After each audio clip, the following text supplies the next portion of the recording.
Okay, here we are. Ben, thanks for subbing in. Hot Dog, you don't know where she is. She runs the streets at night, so we don't know where she goes, but hopefully she's here with Chick-fil-A. Hey, we got some people in the office today that are interested in this one, Wang. Yeah? Yeah, Dr. James Choo to my right. Doctor.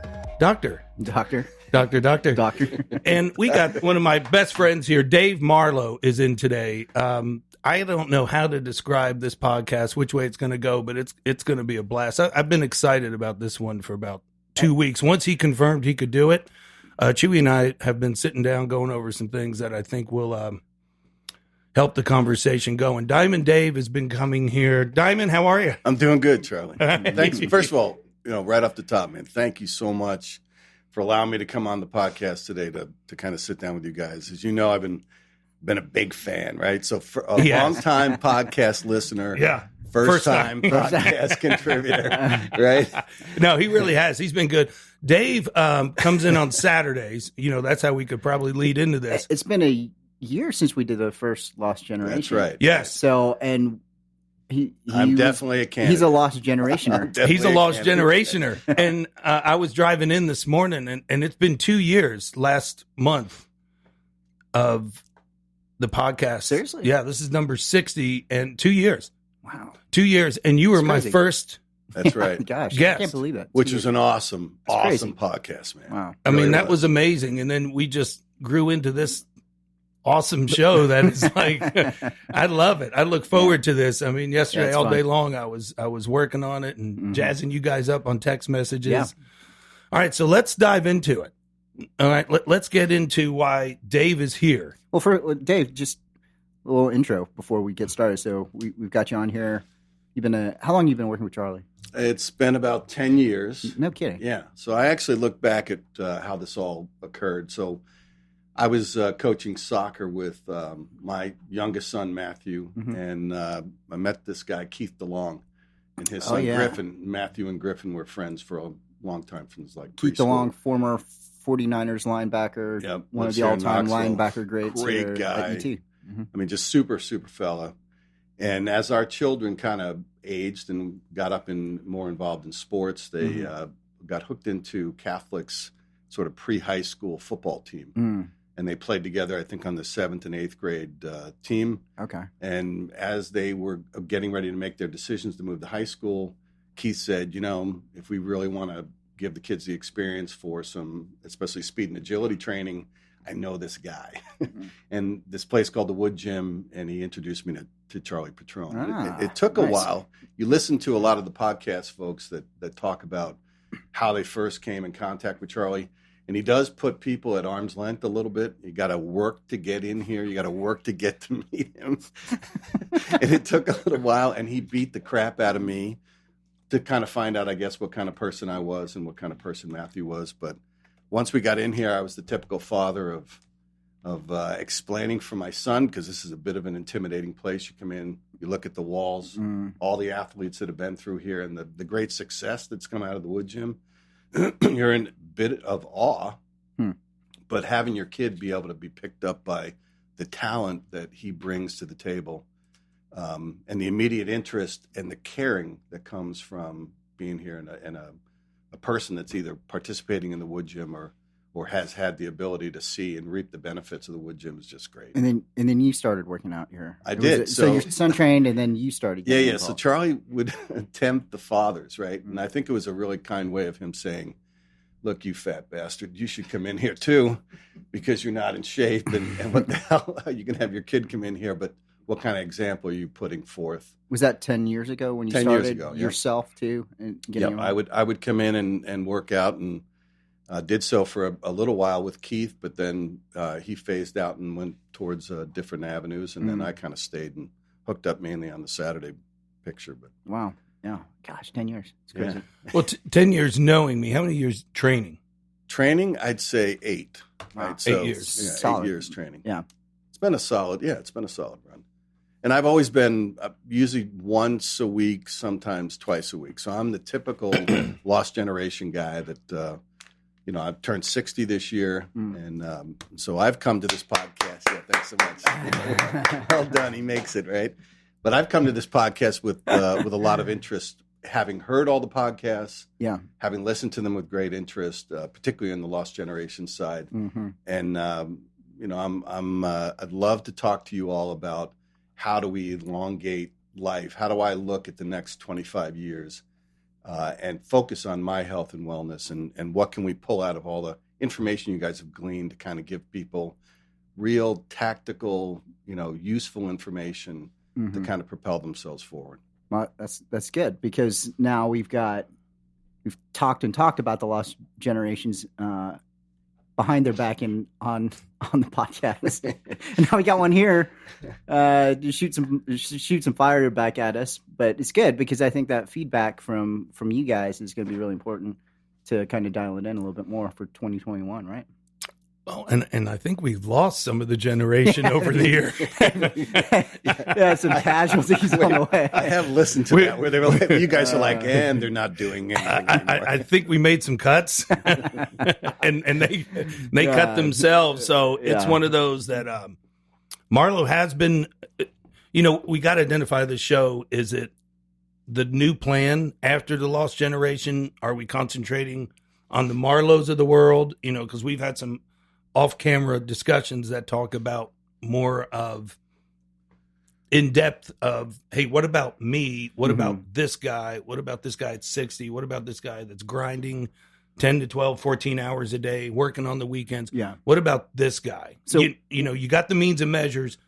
Where's my plan? And quite frankly, I mean, he is a bulldog, because I've over the years have been, would you say tough love? Tough love is a good way to tough put it. love, and he still comes back, which says a lot about his character compared to, I'd say, the last couple of years of trying to get into this. Remember when I had the epiphany of the Lost Generation is different than the Harrison Smiths of the world. It was kind of your pivot, and I was really enjoying that with some of the other new people that started, and then COVID hit and they dropped or whatever, or they just dropped themselves of, hey, I'm not there mentally, which we have found out to be a huge part of everybody's dedication, the path they go on. Yeah, but the cool part is that you actually cared about the Lost Generation, and that was great, because you listen to all these podcasts, and you're someone like myself who's on the outside. I mean, sitting across from you, you're one fantastic, analytic, great mind, Dr. Choo, and you've the stuff that you've done and the story that you told, it's awesome. And when Charlie was first doing the podcast, and you look at the folks that were in here in the Woodgym, sitting over here, Reese Staley and Reese, right, Freddie, Bruce Wilkerson, people that you get to know, Chase Kirsch and Graham Keys, right, from the physical man. That's right, yeah. Right. So you went through all 60 podcasts. No, right. Well, he's our biggest fan. For That's awesome. Amazing. Yeah, there's a point to all this, though, because you hear the athletes, then you get to see the ones that are in here working beside you. Then you get to see and hear the stories about how these really top level, highly executing athletes go about their lives, and how did they come into this? Because Charlie's always asked that question, which is something that he gives me credit for. I'm not doing this to shine on the thing, but I had a real interest.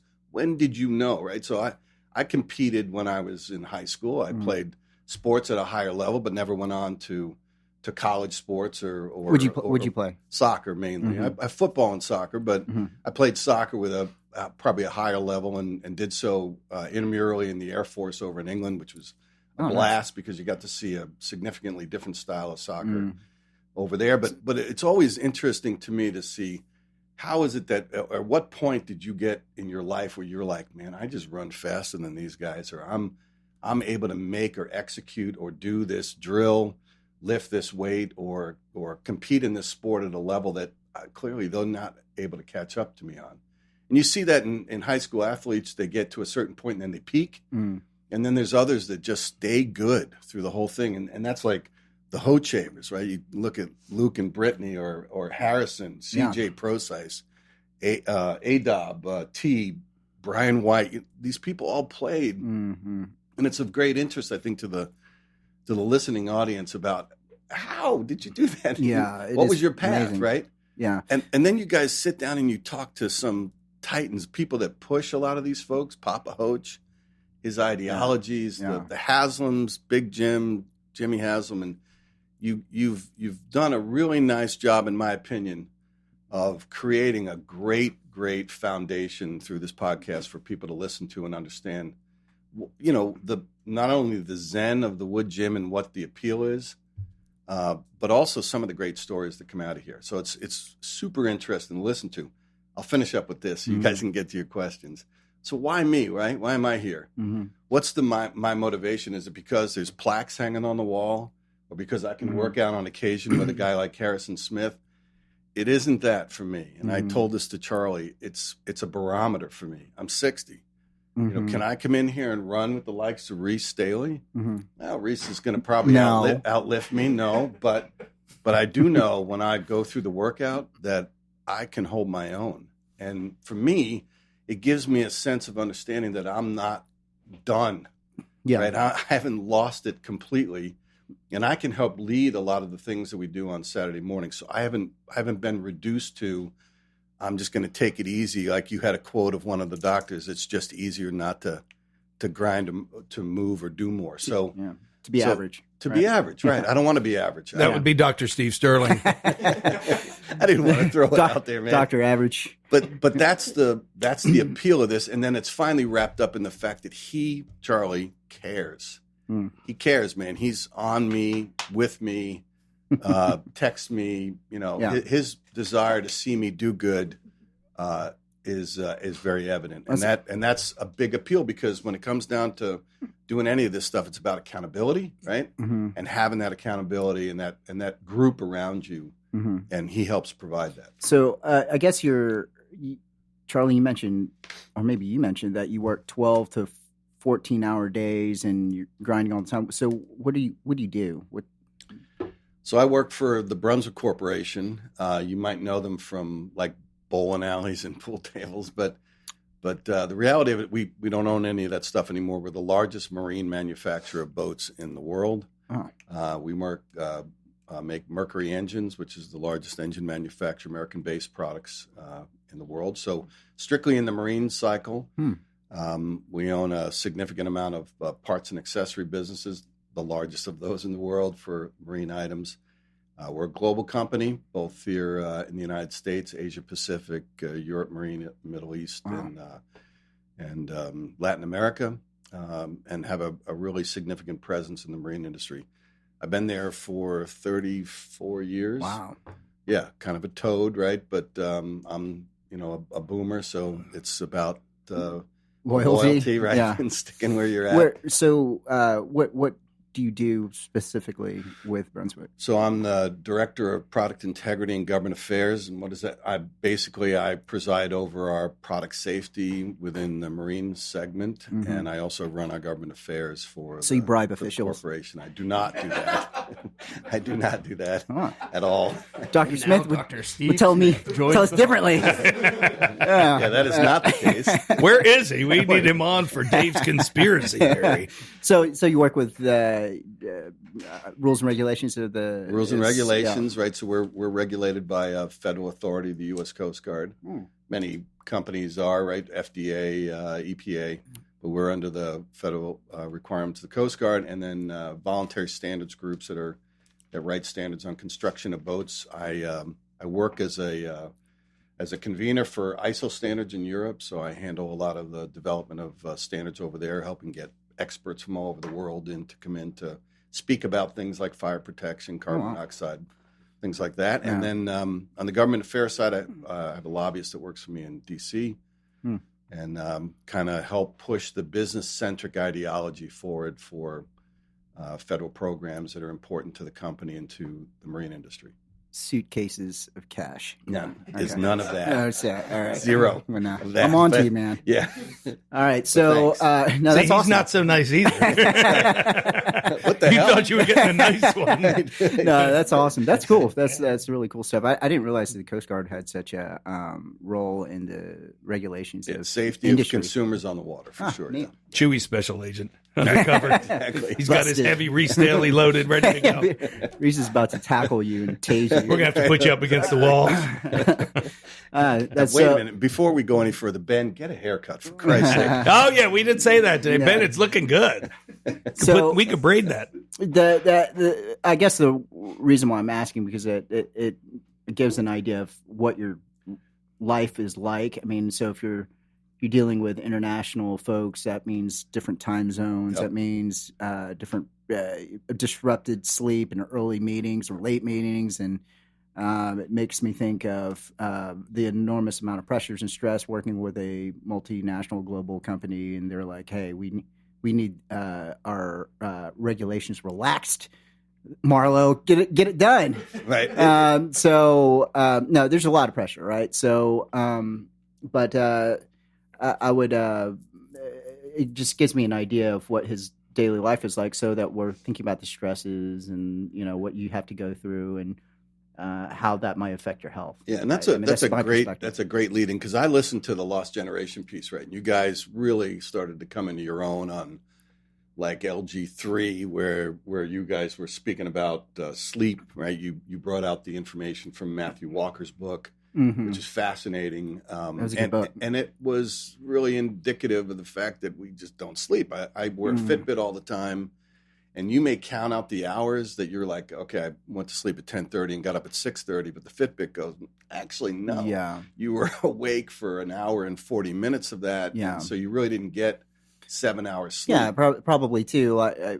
Mine starts running in the middle of the night if you got a lot of things on your plate and you're not getting restful sleep, and it just really wears on you. And so we're talking about your general health and Lost Generation. We talked about a lot of those things playing into the role of habits that are good and habits that aren't so good for your well-being and resiliency towards stress. Yeah. So, I mean, I think that's a good lead off into your life and your all's relationship with health and fitness, and where you would like to be, and some of the questions that you have for us, and constructive criticism for us. Yeah, because you guys did a great.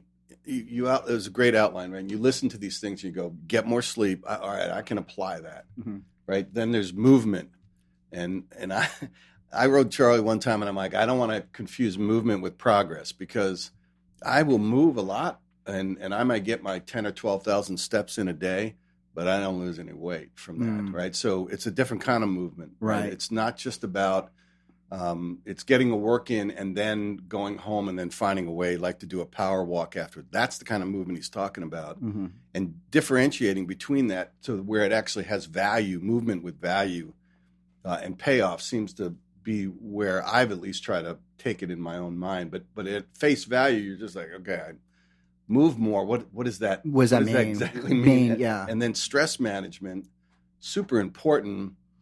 But even identifying when that's happening, what can you do about it? What are ways to help out? And one of the things you talk about all the time is getting up early in the morning and working out. And it's such a great thought process if you can put it into play, because people with busy schedules like you're a doctor, I'm sure you're just as busy as I am. You have it, you're out of the way, but it changes your demeanor, your approach. And I think it has a real impact on your stress levels. At least it would lead me to believe that. Yeah. And then the last piece, which plays in, they all say it's probably the largest amount, is diet nutrition. And so that's the real kicker, because you're 12, 14 hours. You're not cooking meals at home all the time, right? Kids are out of the house, so it's just my wife and I. So the burden of trying to put meals together and the ease of going out to eat, even when you're trying to pick good meals, plays in the wrong path. And yet, as Charlie will tell you, don't starve yourself. Try to eat the proper amount of nutrition. So understanding what that means in a world where it's just not that available to me, right? So this is the last piece I'll bring up, and then let you guys talk about those issues. But you hear all the time about prepared meals, nutritionists, folks that get to do that. I make a fair living, but I just don't have the disposable income to do that. That's why I'm only in on Saturdays, And then I take my workouts throughout the week at a local gym that's associated with my work. Mm-hmm. And I try to get in 2 or 3 workouts or more a week to try to offset that and the imbalance of only coming in here on a Saturday. But, I'm just not going to be the guy that goes out and buys a whole pack of nutrition meals because my wife is going to go, I'm sorry, I don't want to eat that. Yeah. I'd like to go out and have dinner, Italian or whatever. And so how do you navigate through those things and still come out with the mindset and goals that you guys are looking for people that have to apply that to reality, right? We're not in the college program that's got people telling you when to get up and feed you. We're not in the pro athlete stage when you've got folks where you may have the means or the ability to get that done. And we're not high-level athletes like, honestly, the two of you are. You still compete at a high level, and you climb mountains, for crying out loud. You've learned this. Mm-hmm. How do we impart that knowledge to the folks like myself that need it, right? Because, and I said it was going to be the last point, but this is the last one, is that I like it. I hear all the time from folks, they're like, there's 2 things that are really confusing to people. One is financial management. Yeah. And they're like, why is that the case? Because so many people make all this money in the market. You know that there's a specific formula or series of formulas. Don't make it out like it's magic, and charge me fees and just tell me how do we do that? Because compounding interest is one of the greatest mathematical things in the world. Yeah, right. And why would you not teach every single person about compound? You know about compounding interest, Ben? Don't lie. I do. You do. I love it. That's so awesome. Anyway, but point is that everybody should know it, right? Well, it's the same thing with fitness. You see all these people, I've talked to Charlie about, what if I could at 60 years old get to a level where I was competing in a physique competition? Am I going to be bodybuilding? No. But could I get down to where my level of body fat and my level of fitness can get to a point to where I would actually think that I might even be able to compete at my age level? That would be crazy, right? But if you people have done it, hundreds and thousands of people have been able to do this, but I have no idea. I look for books, I look online. If you're where I am, how do you start? How do you get to where you need to go? And try to achieve that to the best of your level, and to try to get to the longest level of life that you can. Because I don't want to crank out at 72 the mean for, the age mean for men. I want to get to where my dad and mom are at 89 and 91. Yeah. Chaz, that was good. Good point. Great points. You've been quiet, listening. Let's hear it. Well, I do like the difference of Dr. James Choo and I. I always have tons of notes. He's so smart; it's always just up in his head. So there's a big difference. It's called lazy. And Ben, for the record, I don't know what the hell compound interest is. All right, my money's buried out back. Okay, I don't trust the banks. Conspiracy theories. All right. Well, Dave brings up. I mean, he's a plethora of information. Well, thanks for listening, but man, you're really, really listening to everything that we're saying, right? And really digesting it. So that's awesome. Yes, and with that, I think Dave's one of the most intellectual guys I've met over the 10 years. I think he's super, super smart. I think he's sharp. He's not going to say everything that he's done on this podcast, because this podcast is for his health and his wealth and his lifestyle. And getting this guy in a groove. But I want to say I represent. It's not just about me. I'm not in here selfishly. Mm-hmm. I represent a significant amount of population that you guys have already identified, and I just want to be a voice to their thoughts, which I think I don't think I'm the only one thinking this. Yeah, you're a boomer, right? Looking to live longer, right? Hey, yeah, not a bad goal, right? Yeah, I mean, you're 60 years old. He's quit rubbing it in. He's grinding, 10, 12 hours a day. I do understand some of his habits that, just being around him more and more each year, you're seeing different habits, especially when the kids are gone. It is easier to grab food on the run at night. It's easier. Is it the right choice? I don't know, but it's not that beneficial. Now, we went out a couple nights ago, And just the little things Dave notices that I do to keep that war against war of me against me, of it's always an attack in a game. I was telling Keith Powell that yesterday of like burger, no bun. Well, Dave was sitting down with me and ordered the burger and he got the bun. And then he was like, you know what?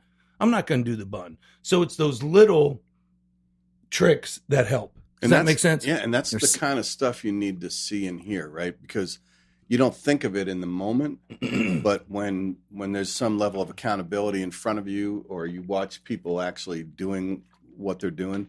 The other thing I told Charlie is like, we'll be out with him and you'll have whatever, say pizza or Italian or whatever, and he will eat a portion of it and then won't eat the rest. And it doesn't even seem consciously, right? Or bring food in. Here. Right. Or right. And I don't, that's not my mentality. Yeah. I just bought the meal. I'm going to eat it. And, here's one thing too, is that, Charlie has a relationship with you as a client, right? For 8 years now, or 10 years as your son being the client.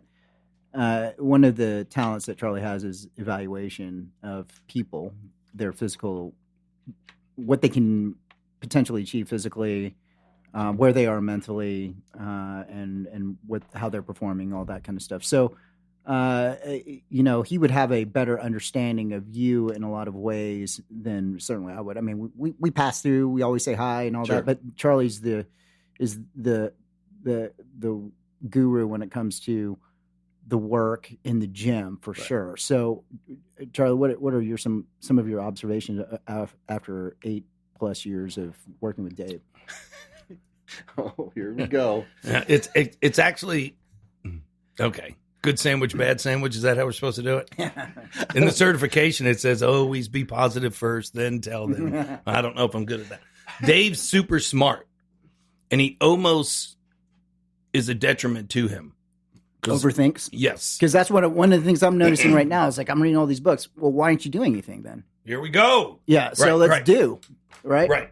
Right. So Dave is smart, in a sense that when he's talking to you, he's looking at you and going, "Are you buying what I'm selling? Because I'm selling it hard to you." Mm-hmm. That's what I get with Dave. He's so smart. Yeah. If he could dumb it down, okay, and dumb it down means just like not overthink. Just like I got a college baseball player in here, Cam Fisher, who I think has a lot of potential to go to the next level of playing professional baseball. Stay dumb. Stay dumb. Don't think at the plate. Stay dumb. Todd Helton never finished school because he didn't want to be smart at the plate. And what that guy know? He's pretty good. Yeah, he's good. pretty good at baseball. Kind of okay. So you have to like don't outthink the process. And I think Dave could be amazing. I mean, he sends me pictures of himself grinding. It's kind of cool. Like he's doing check-ins, and I'm taking the time, and I know that's why he knows the love. And Chad Pennington said that 2 or 3 days ago. He goes, "The biggest attribute you have is love." And I was like, wow, a guy just told me that when we went out. The same thing is I take time through the day to respond back to his text messages and looking good. And you could tell he's getting strong. He's getting fit. You could tell he's really doing more. But that's about accountability, right? So it really comes back to the accountability side, because every time I've lost weight, he's seen me at 225. I'm at 258 at the moment. Oh, the picture's amazing. I mean, you could, now can he get back to a 28-year-old soccer player? No. That, the picture was amazing. Where would you like to be? I'd like to be as strong as I am now. Weight-wise. Right? But I don't know that matters as much as body fat to me. Right. So I'm less about the weight. I know the weight's going to come off. Right. But really, I would say as a doctor, you definitely need to get the weight off. Right. My BMI, I think, should be somewhere, or my weight associated with that should be somewhere like 200 pounds at 6'1". I was going to say 230 would be nice. But I'm going to be heavier than that. So at 225, he told me I look anorexic. And that was because... Well, I've seen him. Well, it was just so drastic. It was one of those, we had former clients, former athletes, in here that are not in here now that would seesaw and yo-yo 60 pounds. It's too much too fast. Well, it was everything. It wasn't remember, we're talking about a lifestyle and wellness. This was no booze, no sugar, stop eating at 6, all fasting, and then you drop all that weight, but you can't keep it off. It's not normal. Yeah. Right. So I guess we know that you're busy. You eat in food out all the time. So what are you eating and drinking throughout the day? I try to put a lot of water in to begin with, right? Okay. So I've adopted back into Do you drink sodas? No. No soda. Not a Scotch soda has water in it, drinker. right? Say? What was that? Scotch has water in it. Scotch does have water in it. Scotch. I'm not, Good job, Ben. I'm not Chip Johnson. I don't think he puts water in That's it. right. You're probably right. Just a little ice. But no, water intake, right? So a minimal amount of coffee. I think for me, it's probably the carbs, right? So the bread, we're a bread eating society to some degree. Yeah. And so I'm a sandwich kind of guy. I like sandwiches. I like a breakfast sandwich in the morning, like what is being unpacked over here. Mm-hmm. We got Dave a chicken platter the size of my butt cheeks. That's right. Don't do that. Dive in, Dave. But I really don't overeat. My metabolism slows to the point to where I just don't see a lot of activity. So what without are putting you? significant So what work are in. you eating though? I mean, throughout the day. I think that would be important now. Yeah. So generally fruit in the morning with yogurt, and then that'll take me through to lunch where I try to do a salad with a protein, and then I try to cut back the calories because I know that we're going to likely go out, and even when we do, I try to split a meal with my wife, right? So even if it's a burger and fries, Heavy meal though at night 1,000 calories probably or more. Yeah. And that's Dessert? That's problematic. Never. I'm not a dessert kind of guy. Okay. All right. I don't do that. You know where this is going. Well, you're doing the. I am certified. I know nothing's on the wall. I went to college, high school. I know everybody thinks I quit after 8th grade. I have tons of tattoo, earrings, been in and out of prison, divorced 5 times. Just once, Mom. Just once. Okay. With that, you're doing. I was watching you, and I was like, oh my gosh, that's rule number 1. When you have somebody on the hot seat, they tell you exactly. When I do a client consult with somebody and they're morbidly obese and they're like, I just have salads and waters and I go to bed at 7 and I train 7 days a week. Okay. I don't do that. I don't do that. I don't train 7 days a week. So just his nutrition. Okay. Why isn't he 200 pounds? Right. He just told you some super clean nutrition. Right. Which I don't think is the case.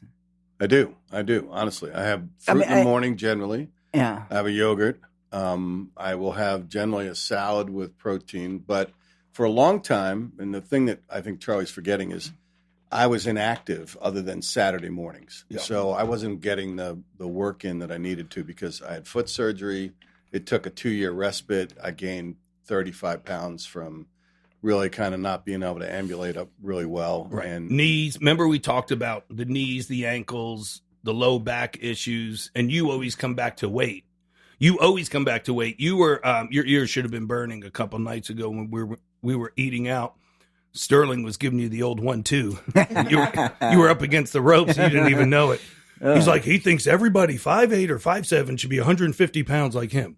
So I knew he was going with you with the weight. He's going to go hard with the weight. And he should, because the thing really that you come down to is that obesity, there's no heavy people in nursing homes, quite frankly. Right. That's a generalized statement that I probably shouldn't make, but seems to be the case. There's some truth to that. I mean, and we're only saying that as a means of saying, look, if you want an objective health information and trying to get to your goal, which is to be 89 like your dad, I mean, then we have to cut the shit, so to speak, and There's just say call it like it is. Yep.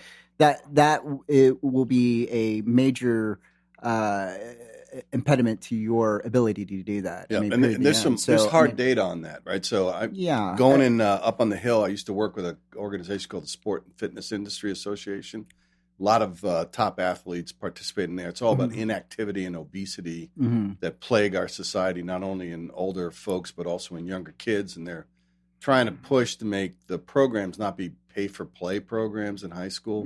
Because even when Matt played at Bearden, I think we had to raise $1,000 a year just for his equipment and for him to be able to be on the football field, which sort of took away his ability to actually participate on his own or recreate and be active. But you look at some of the data that they have, 300,000 deaths are from inactivity here in the United States, which, by the way, parallels through all your conversations with Dr. Steve Smith on the 305,000 people that have died allegedly from COVID diagnoses here in the U.S. So it's a very compelling number just on obesity alone. 17 million cases that had COVID, 10 million recovered, but it shows that 6 in 10 adults have chronic disease. 4 in 10 have more than 2 of those. Right. And 90% of the $3 trillion spent on healthcare are for people with chronic health or mental conditions. So there's no doubt when you come back, you've done a really nice job of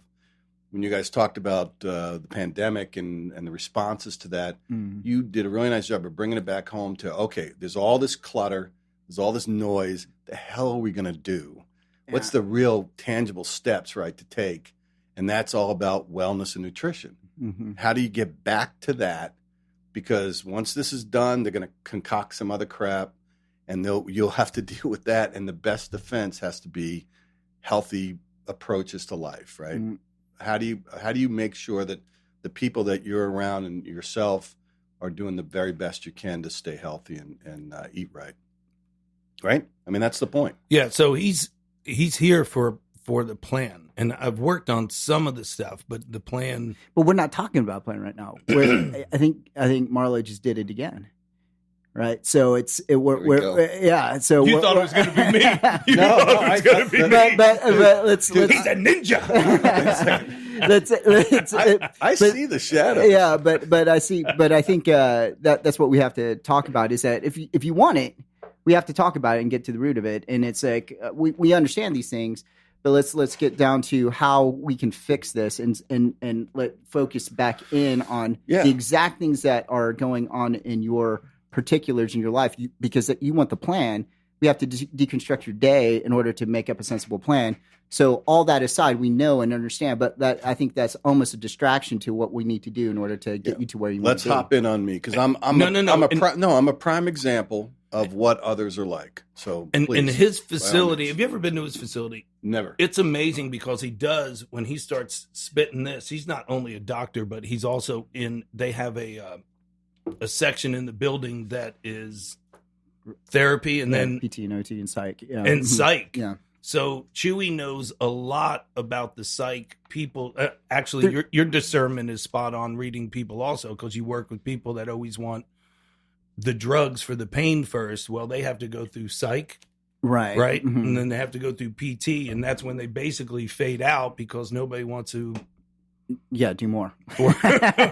or face the real issues of why am I taking pain pills instead of getting fixed and mental therapy. So when he just shot that out, I was like, oh yeah, I forgot he's pretty trained in that side. Yeah, let's level set then, right? Because I'll start you off. I take no medications whatsoever. Well, that's good. That's good. But like, the point is you want the plan. So we have to know what your day is like and what you're doing in order to get you there, because your current plan is not working for you. Right. So we have to figure what that is, the root of what that is, in order to say, okay, well, we're not saying just throw it all out the window and start fresh and go at it David Goggins style until you bleed and die and barf. But we're talking about these small things that you could do throughout the day or whatever, small changes here and there. I think that would be a sensible way of doing it. But I still don't know what your day is like, right? Let me tell you. Right? He's good. That's what, like when you were listening, Dave is one of the best of, and I don't think he deliberately does it, but to convince you like, well, shit, he's doing everything, and then you get other levels. This is funny. This is a good insight that, no, you don't believe. Well, first of all, I'm not doing everything. I'm doing some things, right? And it's obvious that I'm doing some things because I'm not successful. I had a stasis of 1 day a week, eating like shit, not sleeping like I was supposed to, and I stayed at 265 for how long was it? I mean, at least a year probably, right? Yeah. And then I started listening to you guys, and I'm like, okay, I need to get better sleep, and that's helped a bunch. I need to work out more. What the hell are you doing working out one day a week? So I'm in the gym now more than twice, sometimes 3 times a week. And what's happened? I dropped 7 pounds. I feel a lot better. My knees are stopping to hurt. So it feels like I'm on the right path to start slowly losing the weight appropriately and also trying to keep my size. So I know that those little changes have definitely helped me out. Yeah. But those are just, I'm still making dumb choices. I think there's still opportunity. Do you think those dumb choices, the foods that you're eating or what you're consuming, or? I think so. Yeah. I think portion control, I think comes into play. I think choices come into play because you guys may not have this because you may have spouses that just eat differently, but mine always wants to share, and it's just too much of a hassle not to. Or if there's there's food around sometimes, and you don't even think about it. Sometimes I'm 2 or 3 handfuls into cashews before I'm like, what are you doing? My thought is that you're probably consuming more than you That's you know, exactly right. For sure. And then also the other thing is I don't know what your alcohol consumption is, but we talked about this before when we talked about recovery. What do you do with the alcohol before bed and bedtime? A couple hours and we before, also talked about it with Matthew Walker when we were deconstructing sleep. When you time out the booze, how much you have, and all that kind of stuff too. So those changes would be the low hanging fruit, I think, as a start in order to either eliminate the snacking or changing the consumption of. I mean, if you're just drinking water and you're having alcohol at night, that's empty calories. We've talked about that too. So how do you either modify the amounts or probably a better strategy, trying to shift it earlier in the not afternoon. You're working mornings. Come on, don't limit me. We need you to drink more. First of all, when you wake up, and those types of things, because that's important. If you're not addressing that in particular, then it's and you're pushing out way too late at night. That's going to wreck your sleep. I mean, that's period the end. Yep. And then also the amount of calories that you consume at that time is going to wreck your goals as well. Yep. So, I mean, if we got to look at those things too, and look at very plainly and clearly. And if those are things that are getting in the way of your goals, there's got to be a change there somewhere. I mean, that might be a hard thing to change, but it's got to be done. Both you and Charlie talk about taking care of yourself, and that's a really, it seems to fall under the category that you're talking about. That's a tough little thing to do, is making sure that you pick first, because it comes off as selfish as hell. Well, it's not selfish, because I mean, it's the only way that you're going to be able to live long. It's not selfish. It's an absolute imperative. Right. Self-care. Yeah. And so that'll give you some perspective of where mentally people need to go to, right? Yeah. Because you'll be better off as a result. Like I don't see that as being selfish. It's like if you take care of yourself, then you take care of the rest. So I mean, for me, it's not I'm taking time away from whatever. If I don't do those things, I'm an absolute nightmare to be around. Right. Because I don't feel well, I don't do well, I don't. I have to get those things in order for me to be better at the rest. Right. Fair. That's the way I look at it. I'd rather be doing that than having to get a joint replaced or having to, take medicine. If that's the payoff that I have over time, then that's an easy decision for me. So, I mean, that's the way I think about it. And trust me, hey, you're in the hot seat. My wife does it to me.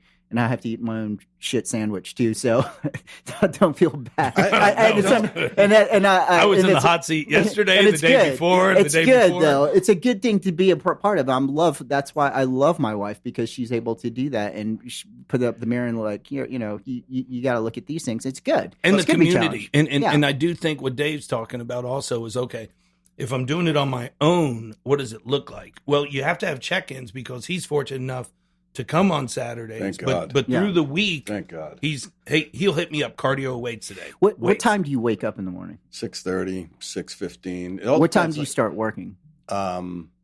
Sometimes earlier than that. So you mentioned about Europe. There's 2-3 days a week I'm in work on the phone or Zoom at 7 in the morning. 7 in the morning. So I'm up at 5:30 at that time. A lot of times getting prepped for the and I run those meetings. So you have to be on point. You got to make it work. But there's other days where mainly work starts at 8 o'clock. I work when till 6. When do you work out during the week then? During lunch. During lunch. So I go down during lunch, and then I try to get my food intake in between calls, or while I'm on calls and not on camera anymore. Yeah. Which is not easy to do. Again, he's selling it like he's been doing it for a while. He just started this. Oh, that's good. Well, that's good. Okay, it is good, but when he picks me up on our Saturday ride, which I love, by the way, on Saturday mornings, we get to chop it up and discuss a skull session a little bit. We really do. We get a good session. He's like everybody else. He's impatient, like it's not coming, because the sleep just started, the new food. He takes pictures of his food, and it's like, okay, it's going to. I mean, I would ride with that for a while, for like 6 weeks, before I would just start hammering at another change, because that's going to be a lot. You're going to have to adjust to it. But for it to be a habit, you know what I mean? So you can't. I mean, I don't know. I'm not a habit guru or anything like that. It seems like a lot when some people want to make so many changes at once because they're impatient, like you said, to get where they want to be. Which is normal. So, if you're doing a steady 2 to 3 days a week right now, hang with that for a while before then, and then you've made these dietary changes. Hang with that for a while before you move on to the next thing, I would think, right? Were you angling, because I know where you came from before here. Yeah. I mean, that's what you do. This cat, jiu-jitsu before. No doubt, he looks like he comes in at 6. Adamant. He's already on the road at 4:30. And that's what he's trying trying to say is he's getting his stuff in. Maybe leaving a warm body, kissing the kids, yeah. doing your thing. You're thinking about that. Are you setting him up to, why don't you try some morning exercise? I don't know. It may not work for him, because if he's got to be talking to someone in... There's days when that won't happen. Wait. But if you have a set time in the day where you can break away, I would say get another day in, like another day in later on, not right now, but like if you can reliably get in some time at lunch to at least twice a week, you later on, when you've been at this 3 days consistently a week for several weeks, 4 to 6 weeks, and you know that this is working for you, and you can ride with that, and you're seeing some gains, then you add a dose. 4 to 6 weeks later, you get that fourth day in, and then eventually, I would work in 5 days a week. I'm going to get my fourth day in today. Do you see what I'm saying? And then, but you have to stick with it, right? And that's the issue, because when you really think about this, the opportunities that you all have talked about, the first one is scheduling time for yourself. And what I would do is I would send him my calendar, and it was just packed. Right? I mean, all the way through. And what I hadn't done was said, no, I'm going to put an hour in here for workout. Dude, at your age, at 60, it's okay to do that. That's right. I mean, it's not. I mean, I don't think that is even it's not even something that is like, well, it's a luxury to do that. You have to do it. Right. I mean, but a lot of people in the business world, and especially today, now that folks aren't in the office and they're on the computer all the time, you'll hear from everyone that's in business. We're on 24/7. It's not like it stops anymore. People, it's like immediate demand. Can you meet? There's through instant messaging, Zoom calls. It keeps you, I think, more busy, more occupied than I've ever been before in the past. So it's so much more important for me to schedule time for myself. Yeah. And that's one of the takeaways I got from your conversations around the lost generation. I don't mind being in the. I offered myself up here today. First of all, to be on the honor of being on this podcast, but also to be in the hot seat. I'll tell you the truth. I'm not going to sugarcoat it, and take this person as an example through some opportunities for you guys on executable things, changes that can be made that we can broadcast out to other people that they may hear and go, you know what, I'm a little like Dave. So are you able to just have in your schedule at the position where you are in your business right now to say, okay, an hour? Yes. I have to have this hour. Like, I'm not picking up the phone. I'm not answering email. I'm not TikToking. I'm not doing any of that stuff. I don't do any of that crap. So then that you can just say, all right, done for this hour. Yes. I have my time to eat well, and then I have my time to get some activity in. Yep. I think that'd be a good one, right? Epiphany. I know. I like that word. I do too. I just had one while you guys were chopping it up. I don't think it's much as a diagnosis of nutrition and training as a lifestyle change. I think that's where it changes, and it's not about doing more for Dave. It's about doing Dave, doing more for Dave. And I think that's where he's got to get, and I circled that on my first page of notes, out of this rut of, banging his chest of the 12, 14 hours. And the power of no will get you to the right after yes. 35 years, you got to start controlling your lifestyle. It's got to be about Dave. Right. You guys talked about this, though, too, right? Everybody wore that grind as a badge of courage, right? And it was like, man, I'm grinding way before you are, and I'm able to do this kind of stuff. And, where were you? I was already here. Yeah. And I really listened to that because I'm like, you know what? I am doing the same exact thing. Yeah. That's not what's important. What's important is me and making sure that I make time for myself. And so these little changes that have the opportunity to bring about bigger changes is what I'd like to continue to talk about. The whole self-sacrifice until you're dead is not going to really make for a very happy life. Right. At some point in time, if you will feel better. I mean, there's no doubt about it. If you are able to just cut some of it out and concentrate on the times where you can, you'll probably be more effective, even at your job, more efficient. But you'll feel better. Yeah. I mean, ultimately, if you want to make your goal, I mean, it sounds like it's just something you're going to have to do. I mean, and not feel bad about it. Not feel like, gosh, I'm just, no, it's as important as sleep, as breathing, as, all of this stuff, right? Self-discipline for Dave. Self-discipline. Discipline's a good word. Everybody's like, I've got it. It's just not towards the right things. You just got discipline, for sure. No doubt about that. I mean, but he's got to do it for himself. Yeah. That I think that's what I've been listening to, and it's nice because I've never heard. You've always talked to me, right? When we're in the car coming, and it's nice. That's why I sat here purposely to watch this, interaction, and plus get new notes. Well, what else are you seeing here, Chaz? The self-care hits home extremely, okay? Now you go to different levels. Now you could go to micro levels. I have a few clients in here, I'm not going to name names, is their other person called them out on certain things and called them to the mat, put them in the hot seat. That's what you have is your person should be your... Oh, your like significant other. Right. Even the community of, hey, you're doing too much of this. So one of my clients was like, you know what? I might be doing too much of this. Get this. Started measuring his consumption of alcohol. Okay? Right, yeah. Last night, I poured a glass of tequila, and then I got out the measuring cup to see how much that was. And then I text this person the picture of the measuring cup and the tequila, and I was like, thank you. Because then I started doing that.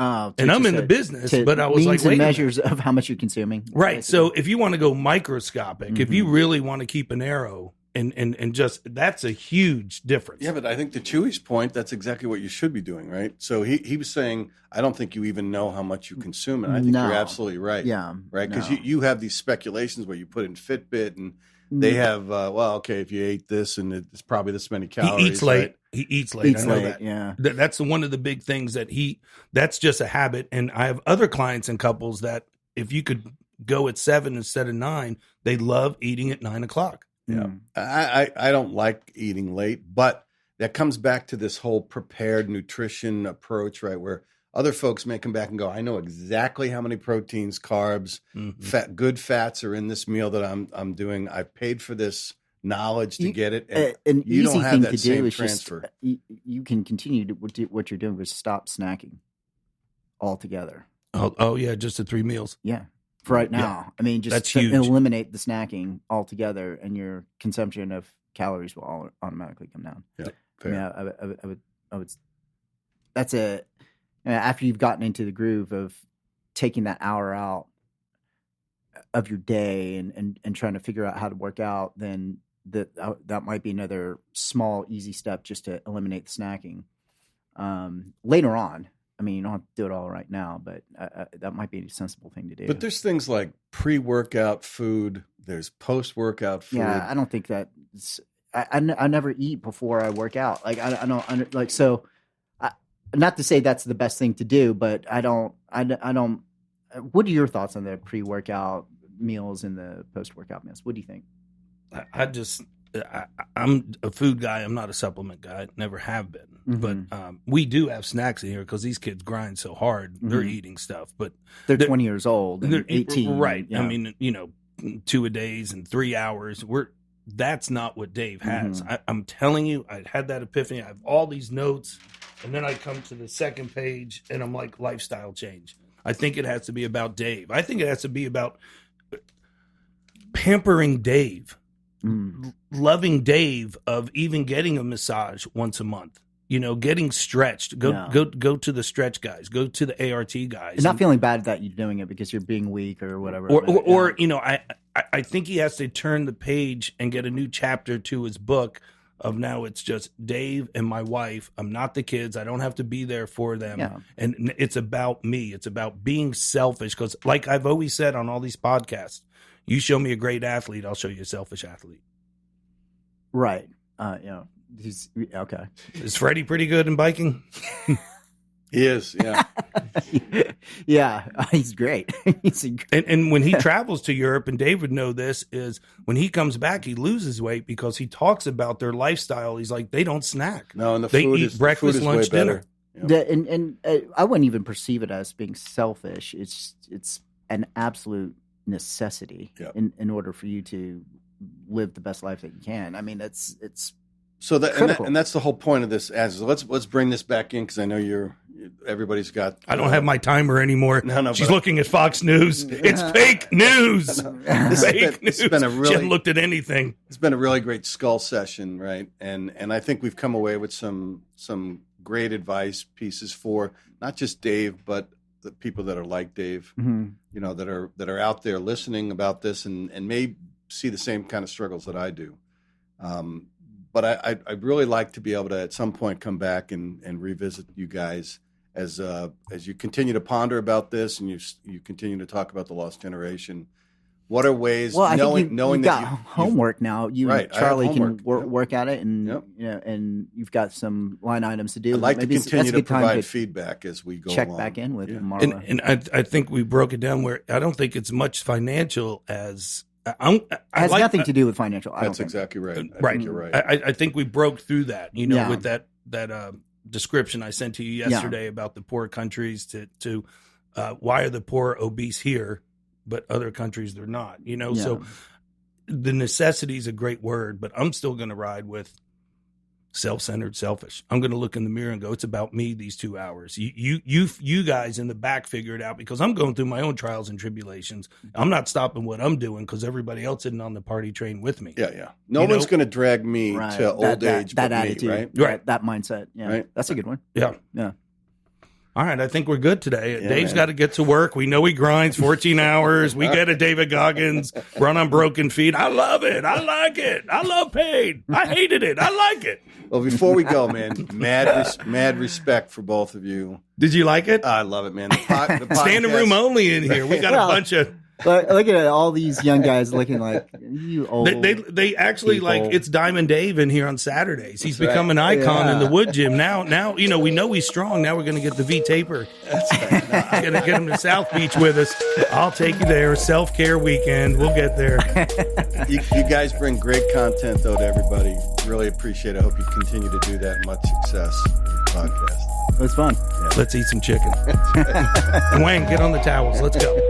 Thanks, everybody. Have a good weekend. Thanks, Jazz. YouTube, You're the best, H2O man. sponsor. I got Patron water next week. It's Love you, coming. Jazz. Love you guys. See you guys. See you.